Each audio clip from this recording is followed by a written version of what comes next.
بسم الله الرحمن الرحيم. السلام عليكم ورحمة الله وبركاته.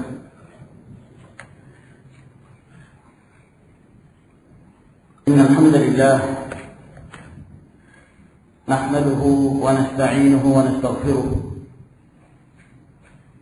ونعوذ بالله من شرور أنفسنا ومن سيئات أعمالنا. من يهده الله فلا مضل له ومن يضلل فلا هادي له، وأشهد أن لا إله إلا الله وحده لا شريك له، وأشهد أن محمدا عبده ورسوله. يا أيها الذين آمنوا اتقوا الله حق تقاته ولا تموتن إلا وأنتم مسلمون. يا أيها الناس اتقوا ربكم الذي خلقكم من نفس واحدة وخلق منها زوجها وبث منهما رجالا كثيرا ونساء، واتقوا الله الذي تساءلون به والأرحام إن الله كان عليكم رقيبا. يا أيها الذين آمنوا اتقوا الله وقولوا قولا سديدا يصلح لكم أعمالكم ويغفر لكم ذنوبكم، ومن يطع الله ورسوله فقد فاز فوزا عظيما. أما بعد، فإن أصدق الحديث كتاب الله جل وعلا، وخير الهدي هدي محمد صلى الله عليه وعلى آله وسلم، وشر الأمور محدثاتها، فإن كل محدثة بدعة، وكل بدعة ضلالة، وكل ضلالة في النار. Kaum muslimin dan muslimat yang berbahagia, dan semoga senantiasa diberikan rahmat dan inayah dari Allah Subhanahu wa ta'ala. Walhamdulillah, pada pagi hari ini kita berkumpul di Masjid Al-Istiqamah Balikpapan dalam rangka untuk beristima', berkumpul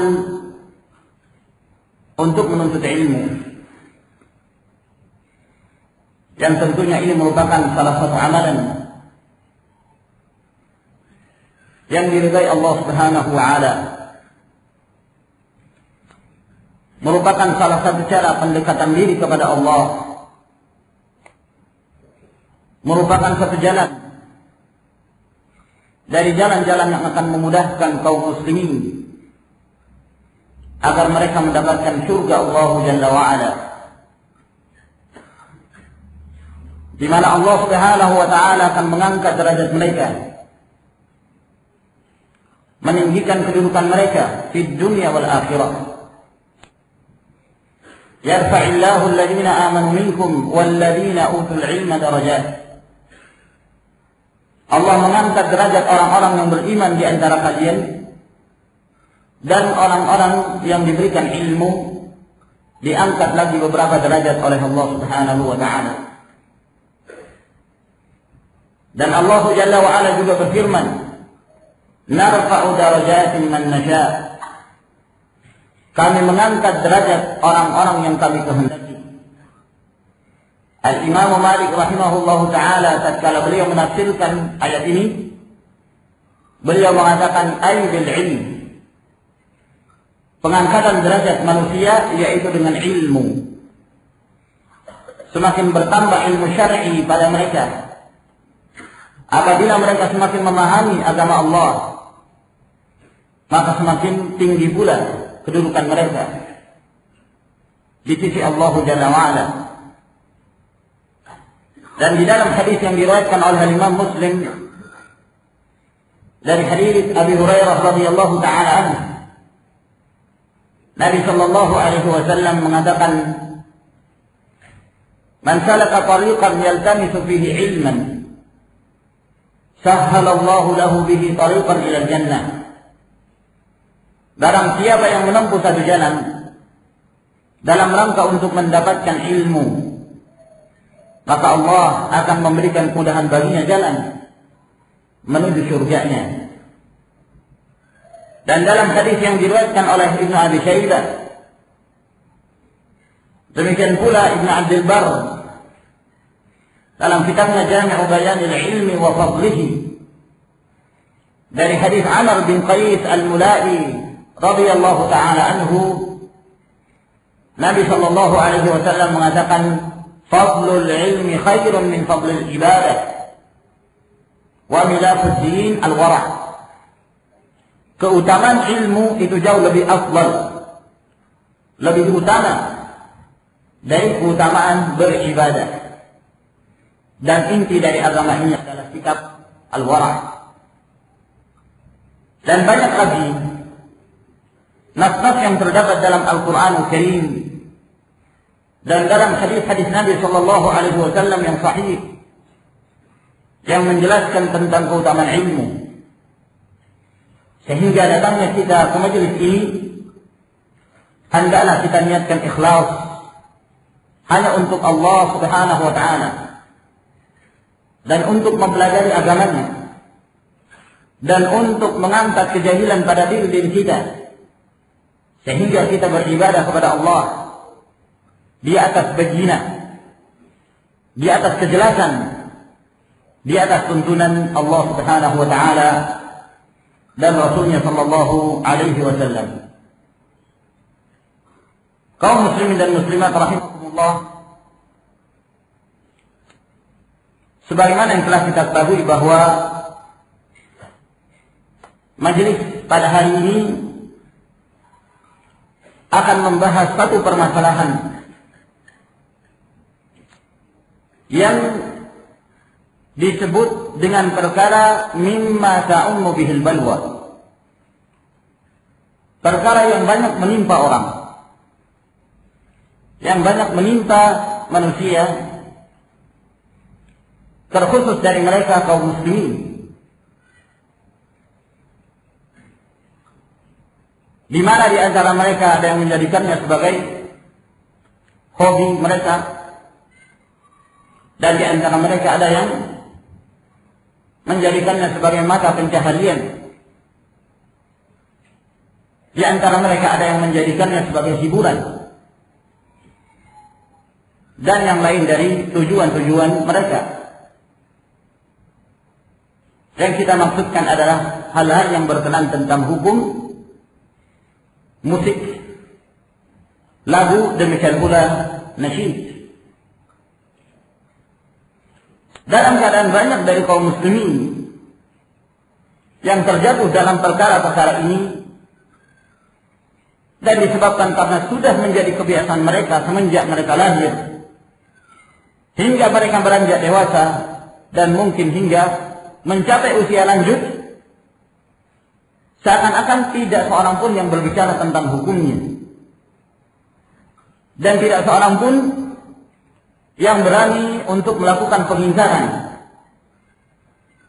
sehingga perkara ini seakan-akan menjadi satu urusan yang musallam, satu hal yang diterima begitu saja tanpa ada i'tiraf, tanpa ada kritikan, tanpa ada bantahan. Padahal bagi mereka yang menelaah nas-nas yang terdapat dalam Al-Quranul Karim dan dalam sunnah Nabi sallallahu alaihi wasallam, maka mereka akan mengetahui hukumnya dan pendapat yang terkuat dalam perkara tersebut. Dan barang siapa yang melihat dan merujuk kembali kepada atharus sahabat, perkataan-perkataan para sahabat, para tabi'in, atba'u tabi'in, dan para ulama salafi hadhihi al-ummah, maka mereka akan mengetahui hakikat dari permasalahan ini. Sehingga ma'asyiral ikhwah rahimakumullah, Karena banyaknya dari kalangan kaum muslimin buta terhadap hukum-hukum yang akan kita bahas pada hari ini insyaallah taala, maka penting untuk saya jelaskan.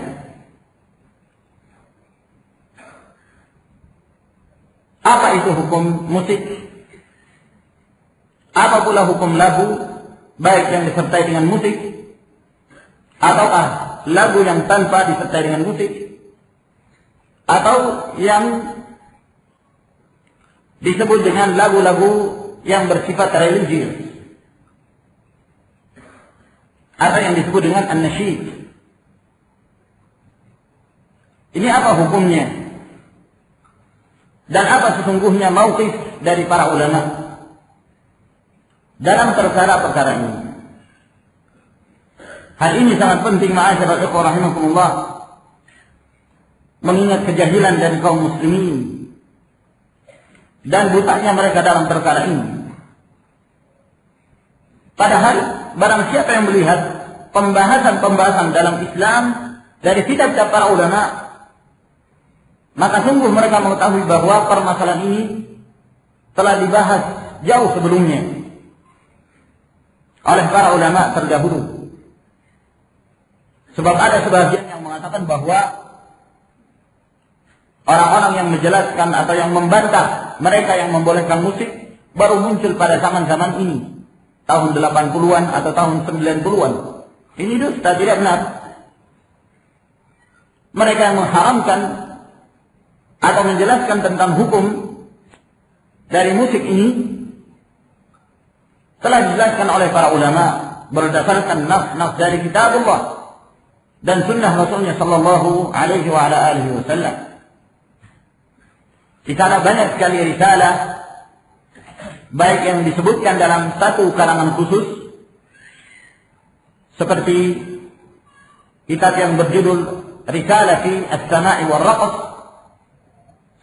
yang ditulis oleh Muhammad bin Muhammad Al-Manbaji Al-Hambali, di mana beliau hidup pada abad yang ke-8. Beliau meninggal pada tahun 785. Juga telah menulis permasalahan ini. Ataukah kitab yang pembahasannya bersifat umum namun disertakan pembahasan tentang masalah musik ini. Di antara mereka adalah Syekhul Islam Ibnu Taimiyah rahimahullah, Ibnu Qayyim Al-Jauziyah rahmatullahi alaih, dan banyak lagi dari kalangan para ulama.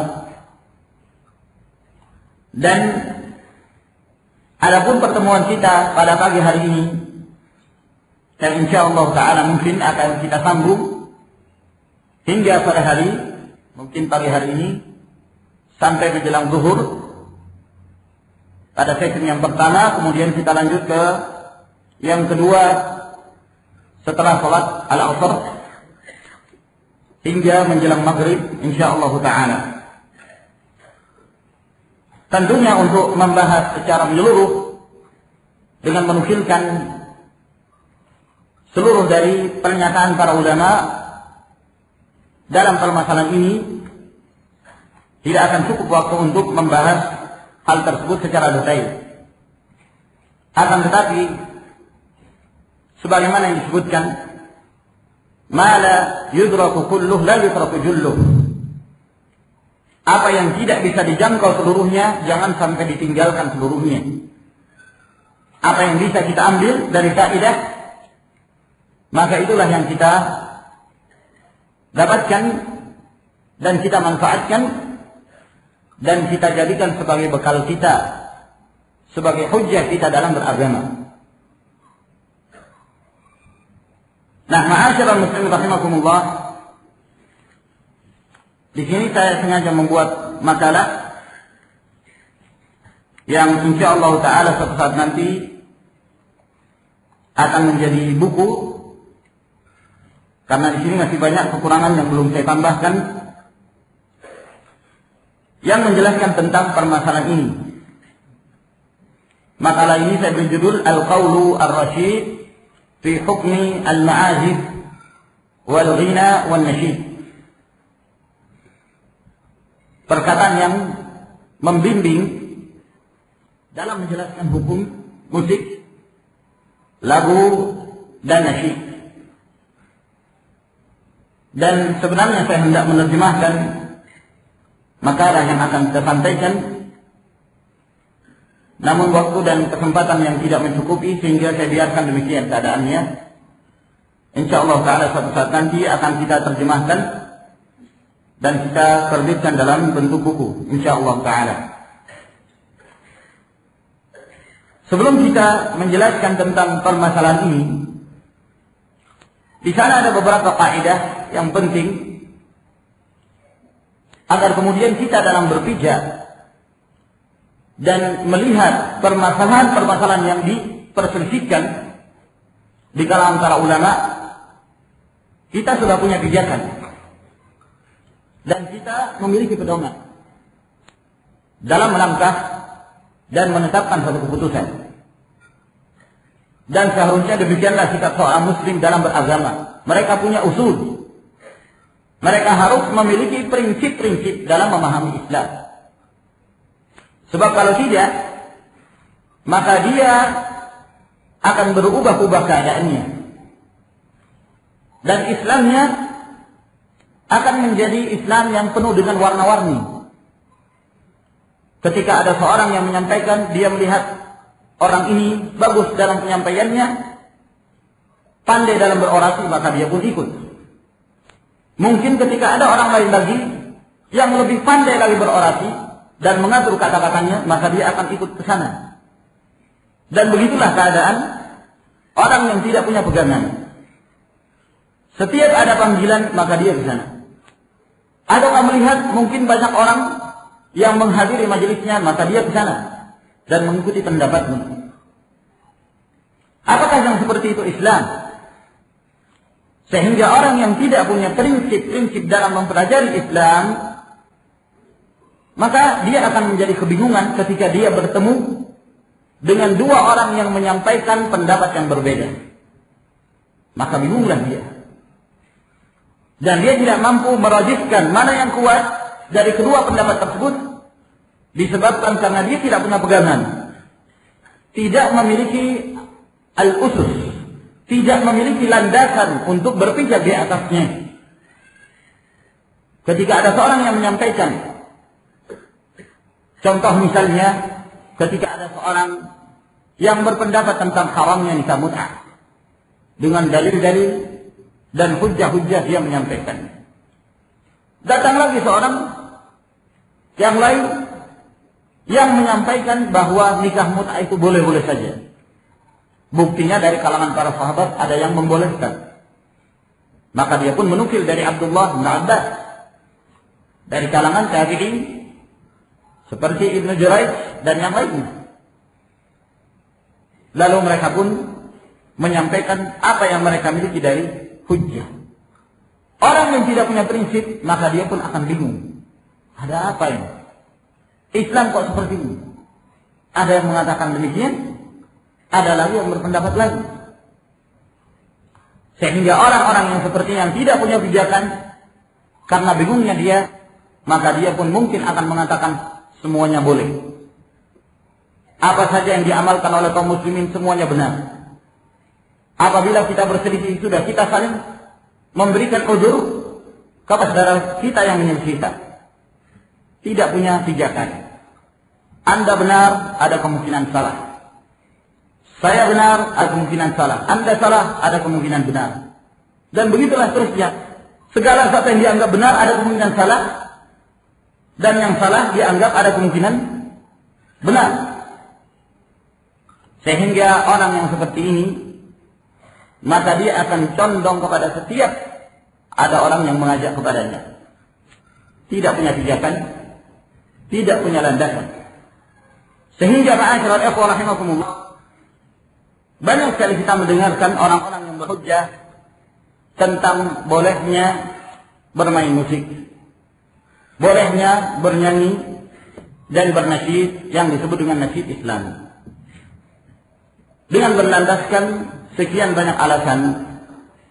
Apakah dengan alasan bahwa ada dalil-dalil yang membolehkan, atau dengan alasan bahwa di antara para ulama juga ada yang membolehkan, maka tidak perlu bagi kita untuk bersitegang dalam permasalahan ini. Maka di sini ma'asyiral ikhwah rahimakumullah akan kita jelaskan terlebih dahulu al-usul, prinsip-prinsip dan faedah-faedah yang penting dalam memahami hukum musik, lagu dan nasyid. Faedah yang pertama adalah sikap seorang muslim dalam menyikapi perselisihan. Allah Subhanahu wa taala telah menjelaskan di dalam Al-Qur'an Al-Karim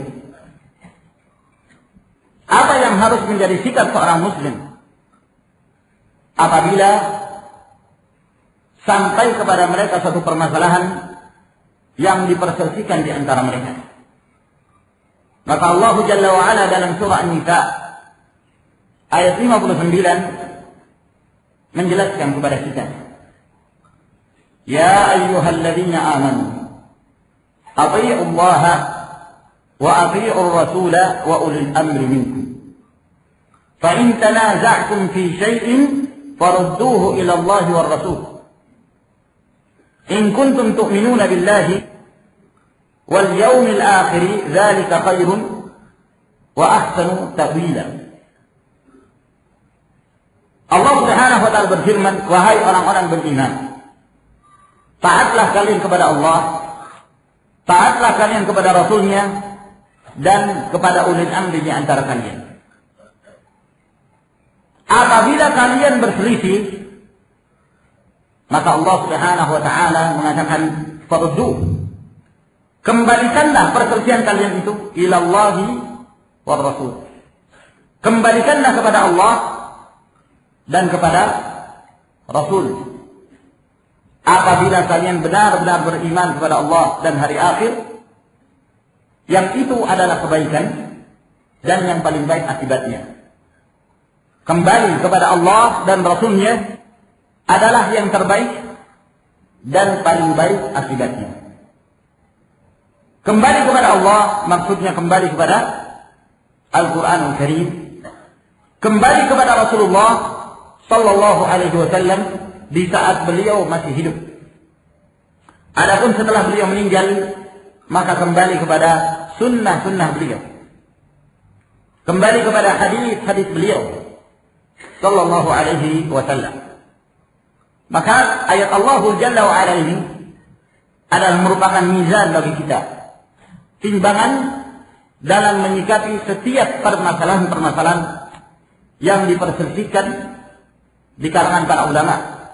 Ada perselisihan, bahas bagaimana Al-Quran Al-Karim menjelaskan tentang masalah itu, dan bagaimana Rasulullah Sallallahu Alaihi Wasallam dalam membimbing umatnya dalam menjelaskan permasalahan yang diperselisihkan di kalangan umat ini. Ini harus menjadi pegangan kita, Al-Quranul Karim dan hadis-hadis Rasulullah Sallallahu Alaihi Wasallam. Dan Allah Subhanahu Wa Taala juga mengancam orang-orang yang menyelisihi pedoman dari Rasulnya Sallallahu Alaihi Wasallam di saat telah datang kepada mereka petunjuk dari Rasulullah, lalu kemudian mereka menyelisihinya. Dalam firman-Nya Allah mengatakan, فَلْيَحْذَرِ الَّذِينَ يُخَالِفُونَ عَنْ أَمْرِهِ أَنْ تُصِيبَهُمْ فِتْنَةٌ أَوْ يُصِيبَهُمْ عَذَابٌ أَلِيمٌ. Maka hendaklah berhati-hati orang-orang yang menyelisihi perintah Rasul, maka dia akan tertimpa fitnah, kesesatan, dan dia akan merasakan adab, siksaan dari Allah yang pedih, baik di dunia maupun di akhirat. Allah Subhanahu wa taala juga berfirman, "Fala wa rabbika la yu'minuna hatta yuhaqqimuka fima shajara bainahum, thumma la yajidu fi anfusihim harajan mimma qadaita wa yusallimu taslima." Demi Rabbmu, mereka itu tidaklah beriman sampai mereka menjadikan engkau, wahai Rasul, sebagai hakim, sebagai pencetus hukum terhadap apa yang mereka perselisihkan. Kemudian mereka tidak merasakan sempit dari apa yang telah menjadi ketetapan Rasulullah sallallahu alaihi wasallam dan mereka menerima dengan sepenuhnya. Beginilah ciri-ciri seorang muslim yang disebutkan oleh Allah Subhanahu wa taala. Jika Allah dan Rasulnya telah menetapkan hukum, maka tidak ada kata lain bagi mereka kecuali senantiasa mendengar dan taat terhadap ketetapan Allah Subhanahu wa taala dan Rasulnya. Dan ayat-ayat yang menjelaskan tentang masalah ini masih sangat banyak sekali. Ini yang berkenaan tentang prinsip yang pertama. Prinsip yang kedua, bahwa di dalam Islam tidak diperbolehkan bagi seorang untuk bersikap tatabbu'ur rukhas, mencari-cari mana yang lebih ringan dari permasalahan yang diperselisihkan, mencari mana yang lebih enak. Ada perselisihan yang terjadi di kalangan para ulama, ya. Lalu kemudian dia melihat mana yang paling enak, mana yang paling ringan, maka dia pun mengambilnya. Kalau satu itu dianggap berat, maka dibuang oleh dia, walaupun dibangun di atas dari Al-Quran dan hadis-hadis Nabi Sallallahu Alaihi Wasallam. Terjadi perselisihan dalam nikahul mut'ah. Ada yang membolehkan, ada yang tidak membolehkan. Dia tidak kembali kepada Al-Quran Karim dan Sunnah, tapi yang dia perhatikan mana yang paling enak. Kayaknya nikah mut'ah paling enak, bisa gonta-ganti pasangan, ya, dan tidak repot, walaupun tidak punya harta, dan bisa menentukan waktu, tergantung dari kontrak tawarannya. Berapa lama si wanita ini akan menjadi istrinya?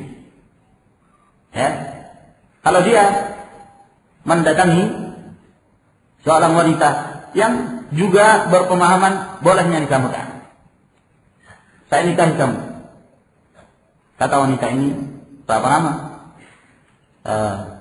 6 bulan sajalah. Nah, maharnya apa? Al-Fatihah saja. Nah, oh ya, sudah setuju. Tinggal di mana? Di tempat bulan atau di kos-kosan. Sudah resmi. Orang tuanya nggak tahu bahwa dia telah menikah.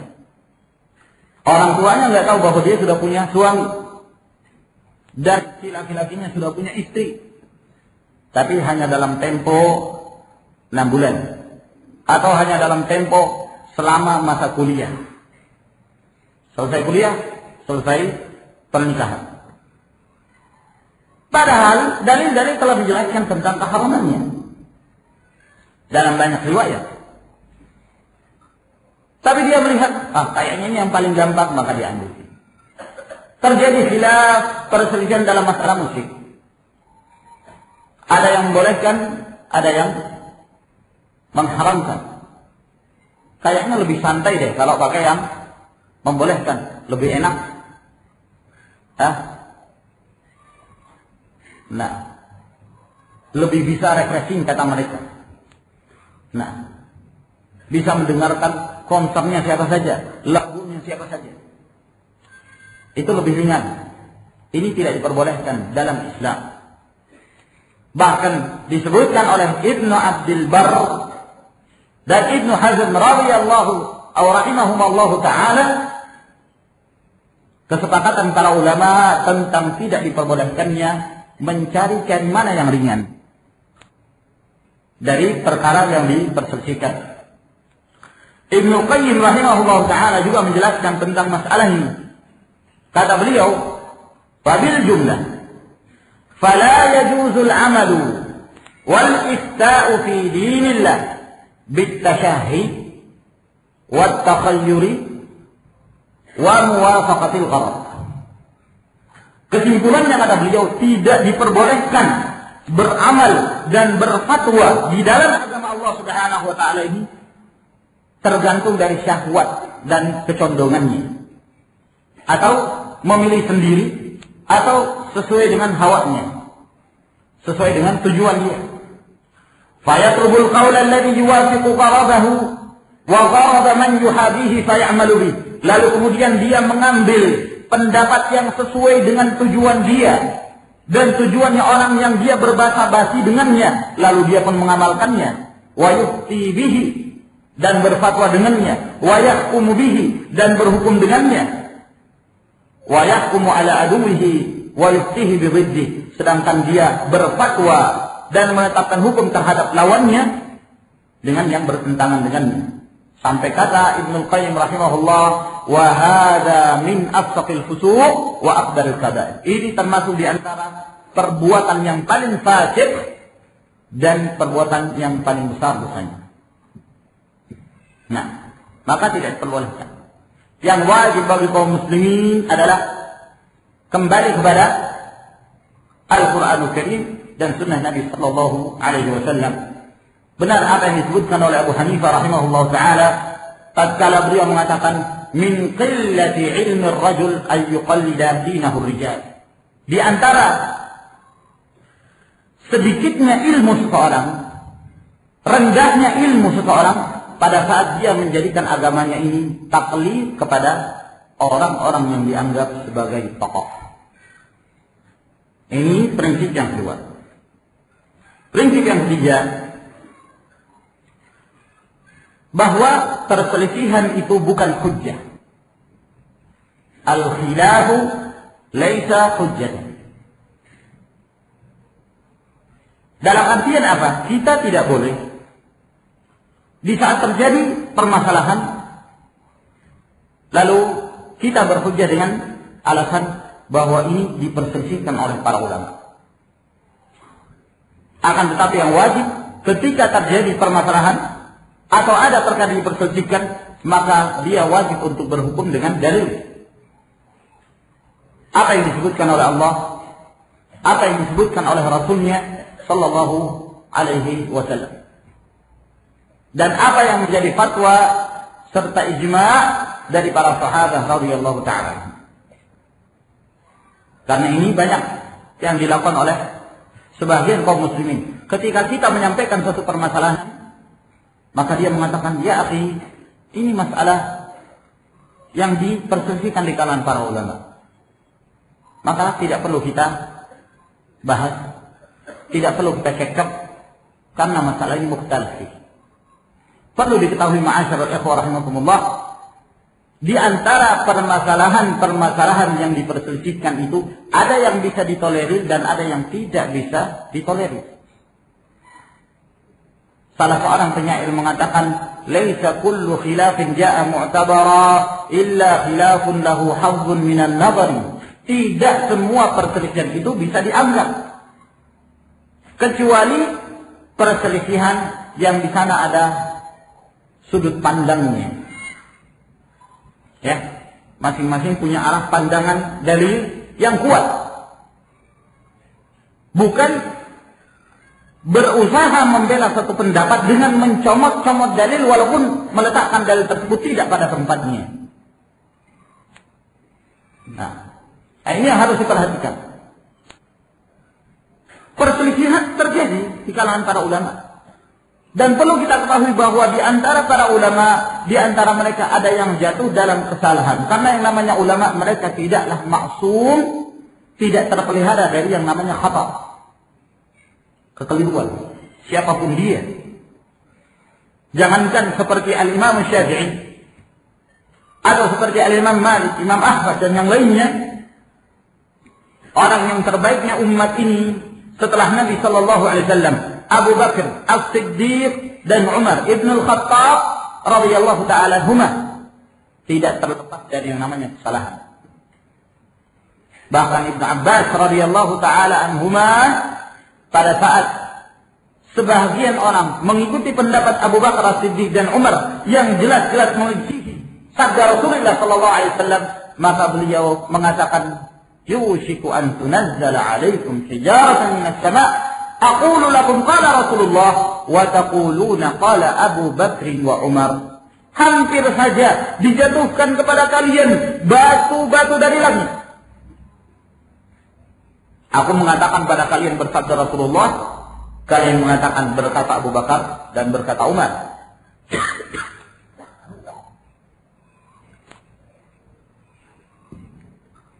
Aku mengatakan pada kalian bersabda Rasulullah sallallahu alaihi wasallam, kalian mengatakan berkata Yusuf Al-Qaradawi, berkata Ibnu Hazm, berkata Muhammad Al-Ghazali dan yang lainnya. Nah ini ma'asyiral ikhwah rahimakumullah yang harus kita perhatikan. Khilaf bukan hujjah. Benar apa yang disebutkan oleh Al-Auza'i rahimahullah ta'ala sebagaimana yang dijelaskan oleh Al-Hakim dalam kitabnya Ma'rifatu Ulumil Hadis, dan Al-Imam Al-Baihaqi rahimahullah dalam sunannya, beliau mengatakan natruku min qawli ahli al-Iraq khamsan wa min qawli ahli al-Madinah khamsan. Kita meninggalkan pendapatnya penduduk Irak 5 perkara, dan penduduk Madinah, bukan semua penduduk ya, maksudnya ada sebagian orang yang berpendapat dari penduduk Madinah 5 perkara.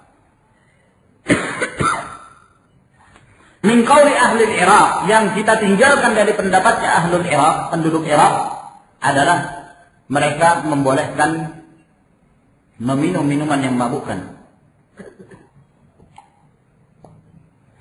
dan membolehkan makan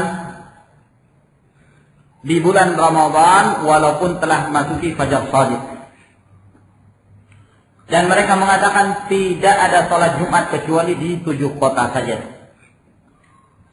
Mereka juga mengatakan bahwa boleh diperlambat sholat asar sampai bayangan sesuatu 4 kali lipat dari aslinya. 4 kali lipat, bayangkan. Dan mereka juga membolehkan melarikan diri di saat terjadi pertempuran yang hebat dalam jihad di jalan Allah Subhanahu wa taala. Boleh al-firar min az-zahf. Ini ditinggalkan karena jelas-jelas menyelisih dari pendapat ahlul Hijaz. Yang ditinggalkan pendapat mereka adalah mendengarkan musik. Dan bolehnya menjamak antara 2 sholat tanpa uzur. Demikian pula nikah mut'ah dengan para wanita. Dan bolehnya menukar dirham, 1 dirham dengan 2 dirham, 1 dinar dengan 2 dinar, riba. Ya, ada bunganya. Dan bolehnya mendatangi wanita melalui dubur-dubur mereka. Ini yang ditinggalkan. Disebabkan karena bertentangan dengan nusus dari Al-Quran Karim dan Sunnah Nabi-Nya Sallallahu Alaihi Wasallam. Al-Auza'i juga mengatakan man akhadha bidawadiril ulama kharaja minal Islam. Barang siapa mengambil pendapat-pendapat asing dari pendapatnya para ulama, maka dia akan keluar dari Islam. Kan tidak seperti kaum muslimin lagi keadaannya. Ismail bin Ishaq Al-Qadhi mengatakan, wa ma min alimin illa wa lahu zallah.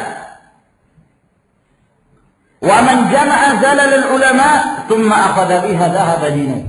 Tidak seorang pun dari seorang ulama pasti dia punya kesalahan. Barang siapa yang mengumpulkan kesalahan-kesalahannya para ulama, lalu dia mengambilnya dan mengamalkannya, maka akan hilang agamanya.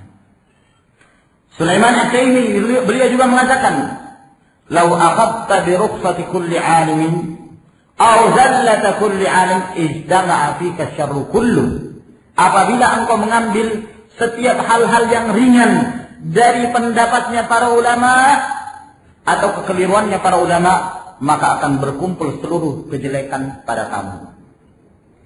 Ini sebagian dari apa yang disebutkan oleh para ulama as-salaf berkenan tentang masalah bahwa perselisihan itu jangan dijadikan sebagai hujjah. Prinsip yang keempat dalam hal menafsirkan Al-Quran Karim. Satu hal yang harus kita ketahui dalam menafsirkan Al-Quran, bahwa orang yang paling terbaik dalam menafsirkan Al-Qur'anul Karim adalah Rasulullah sallallahu alaihi wasallam. Sebab Rasulullah diutus oleh Allah Subhanahu wa taala untuk menjelaskan apa-apa yang telah diturunkan oleh Allah dalam Al-Qur'an Karim. Di dalam surah An-Nahl Allah Subhanahu wa taala berfirman, "Wa anzalna ilaika dzikra litubayyana lin-nasi ma nuzila ilaihim wa la'allahum yatafakkarun." Dan kami telah menurunkan kepadamu Al-Qur'anul Karim agar engkau wahai Muhammad yang menjelaskannya kepada manusia. Apa yang telah diturunkan kepada mereka, semoga mereka mau berpikir. Perhatikan di dalam ayat Allah Subhanahu wa taala yang mulia ini, Allah Jalla wa Ala yang telah mengutus Rasulnya dan menjadikan beliau sebagai orang yang akan menjelaskan perkara-perkara yang global yang terdapat dalam Al-Qur'anul Karim. Litubayyana lin-nasi ma nuzila ilaihim, agar engkau menjelaskan kepada manusia apa yang telah diturunkan kepada mereka. Maka sunnah Nabi sallallahu alaihi wasallam, sabda-sabda beliau adalah yang terbaik dalam menafsirkan Al-Qur'anul Karim. Kemudian prinsip yang kelima, setelah Nabi sallallahu alaihi wasallam, yang terbaik dalam menafsirkan Al-Qur'an adalah para sahabat. Para sahabat Nabi radhiyallahu taala anhum, mereka adalah orang-orang yang hidup di zaman turunnya wahyu.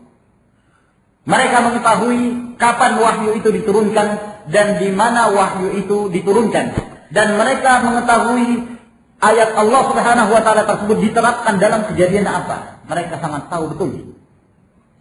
Sehingga barang siapa yang ingin selamat dalam hal menafsirkan Al-Quran, yang paling utama adalah merujuk kepada tafsirnya para sahabat setelah penjelasan dari Rasulullah sallallahu alaihi wasallam. Nah, oleh karena itu dalam riwayat At-Tirmidzi, pada saat terjadi peperangan antara pasukan kaum muslimin dengan bangsa Romawi, mereka sudah berhadapan-hadapan dan siap untuk melakukan pertempuran.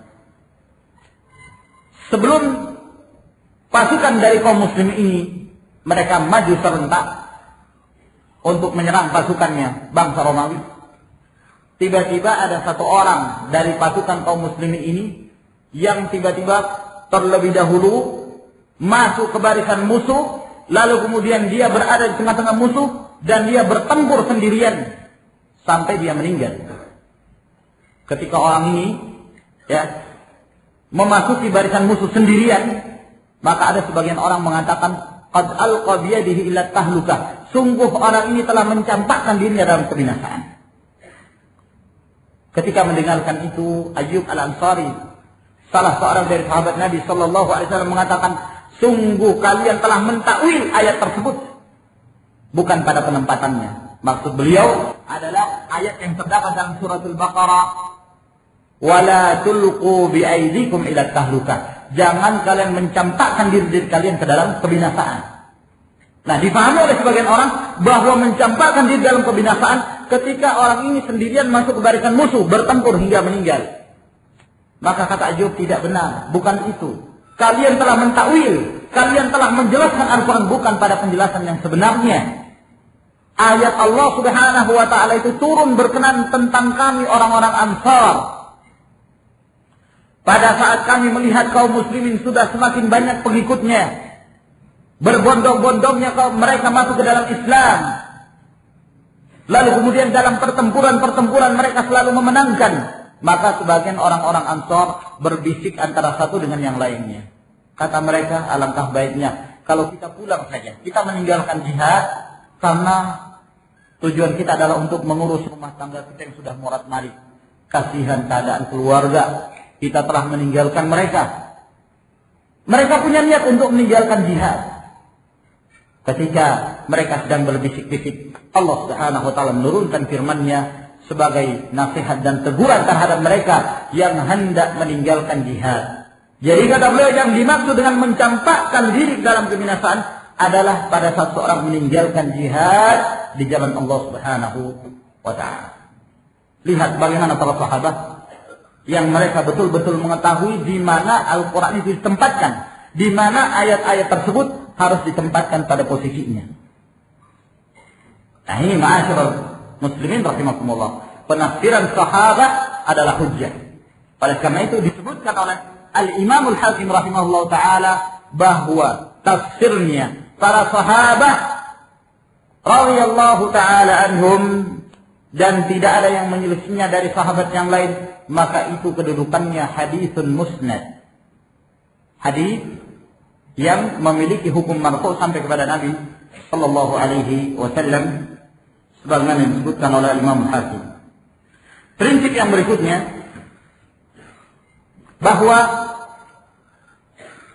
banyaknya orang yang berpendapat bolehnya atau banyaknya orang yang melakukannya dan mengamalkannya bukanlah dalil atas bolehnya hal tersebut dalam syariat.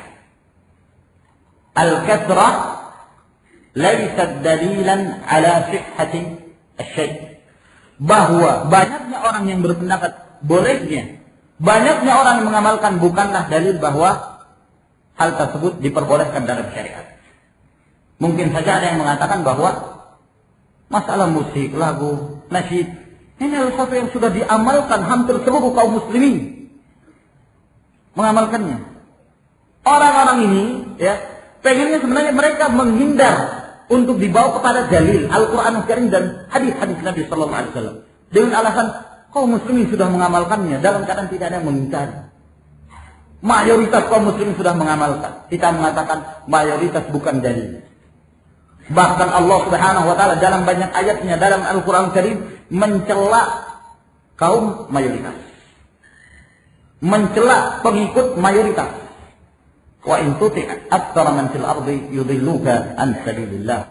Apabila engkau mengikuti kebanyakan orang ada di muka bumi, maka mereka menyesatkan engkau dari jalan Allah Subhanahu wa ta'ala. Ya. Karena yang memenuhi dunia ini kebanyakan mayoritasnya adalah kesesatan. Kalau engkau mengikuti kebanyakan, maka mereka akan menyesatkan engkau dari jalan Allah. Allah Subhanahu wa ta'ala juga berfirman, "Wa ma aktsaruhum billahi illa wa hum musyrikun." Dan begitu banyaknya mereka dalam hal sikap mereka terhadap Allah, mereka adalah orang-orang yang menyekutukan Allah. Banyak. Sebaliknya ketika Allah menjelaskan tentang orang-orang yang minoritas, yang sedikit pendapatnya, Allah Subhanahu wa ta'ala berfirman, wa qalilun min ibadiyah asy-syakur. Dan sedikit dari hamba-hambaku yang mereka bersyukur. Sedikit. Yang banyak yang tidak bersyukur.